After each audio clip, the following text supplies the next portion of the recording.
To me, it was personal when I did it, that I wanted to remind myself what this was all about. And then after I'd done it, I realized that it could help other people who were kind of in my boat that just needed that bar of accountability to themselves and to others.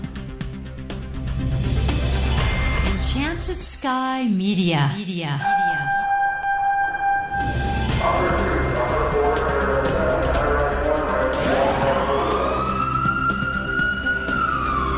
From the Federal Resources Studio, this is Code 3, the Firefighters podcast, hosted by award-winning journalist Scott Orr. Code 3 features interviews with leading members of the fire service, discussing firefighting strategy, tactics, and other topics you need to know more about. Now, here's Scott. That's right, and I will not let Parkinson stop me. Thank you for joining me again here on Code 3. This is the show for and about firefighters. We're informing and entertaining members of the fire service, just like you, from coast to coast. We've talked a lot about upholding fire service standards on this show. Today, we're going to discuss a voluntary oath, if you will, that you can take to reinforce your own beliefs. It's called the Vigilant Creed, and it was developed by Corley Moore. He's a 22-year firefighter from Oklahoma who started a blog called Firehouse Vigilance in 2017. As a student of fireground leadership, Corley believes firefighters should have resources like the Vigilant Creed to keep their priorities in order. And Corley Moore joins me now. Welcome to Code 3. Thank you, Scott. Thanks for having me. It's an honor to be on your podcast. I've enjoyed it for quite some time. Well, thank you. So how did you develop this creed? Initially, it started out just as a personal accountability for myself. I tried to write down in words how I felt about the fire service and what it meant to me. And that's where it started. It's definitely more than a job. Oh, there's no doubt. It's a calling, and I believe that. What does the creed mean to you? To me, personally, it is it embodies what the fire service means to me. It is a way to hold myself accountable to a higher standard, to push myself every day to improve, to get better, to remember why what we do is for them, it's for others. That's it. Accountability and ownership of the job and mastery of yourself and trying to better yourself in the fire service. Just about every firefighter there is takes an oath when he becomes a firefighter. Is this a reminder of that oath, or is this something more? I don't think anything replaces that, and it's not trying to. I think this is just about setting. To me, it was personal when I did it, that I wanted to remind myself what this was all about. And then after I'd done it, I realized that it could help other people who were kind of in my boat that just needed that bar of accountability to themselves and to others that were willing to share that accountability.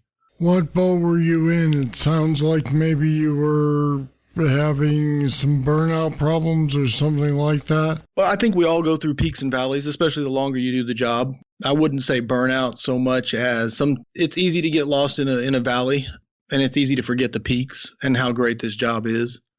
And so it's a good way to remind yourself why we do what we do. And so then you began to make it a public thing for other guys. How many other people have signed on? Currently, my goal initially was to get all 50 states. It was kind of just American-based, not on purpose so much as that's just where I'm from. And so initially, the goal was to get all 50 states. Currently, we've spread to 21 of the 50 states, and it's still spreading every day. And then we've gone to 6 countries now, including Iran, South Africa, the Philippines. I was trying to think of the others, but it's spreading quite rapidly. It's gaining speed and momentum. And why is that from your point of view? Why is it such a popular idea? I think all firefighters know what they should be doing, even if they've lost their way and that's not necessarily haven't been doing what they should be doing. I think they all know it. And so this resonates with them on a deep level that this is something I should be doing. I should be doing this without the creed, but I think it's just a nice visual reminder to get back on track, to improve yourself every day, to get back in the gym, to get back in the books, the tactics, the drilling ground. I'll be back with more right after this. Federal Resources is a mission-critical solutions provider with only one goal: to empower and prepare the first responder for any threat, at home or abroad, that they are called on to respond to. Your mission is to protect and defend.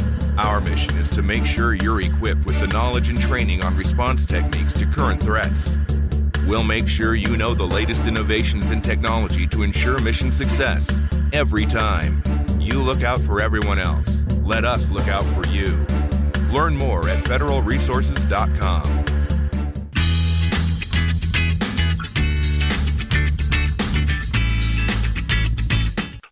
Are you one of those guys who is always out there training and always motivating other people you work with to do better? I definitely try to motivate everybody around me. Yes, would I say I'm perfect? By absolutely no stretch of the imagination. There's always room for improvement. No, but then you don't have to be perfect. You just have to be willing to put yourself out there and say, hey, I'm doing it. You should do it too. Yes, sir. That's a great way of putting it. And the big thing about the creed that I wanted it to be was inclusive, because it's not about only the best can be a part of this. This is about people who are willing to struggle to improve themselves. Because, like I said, we do have those peaks and valleys, and it's not about only the best can be on this. And if you're not the best, get out of here. This is about including like I've had people message me through social media and say, hey, I'm out of shape. It's been a long time since I've worked on my skills. I really like this idea, but I don't feel like I'm allowed to do it. And I was like, no, this is exactly who it's for. This is about getting back in the gym. This is about getting back in the books. It sounds like it's for anybody who realizes that they've let things start to slip and wants to get back to excellence again.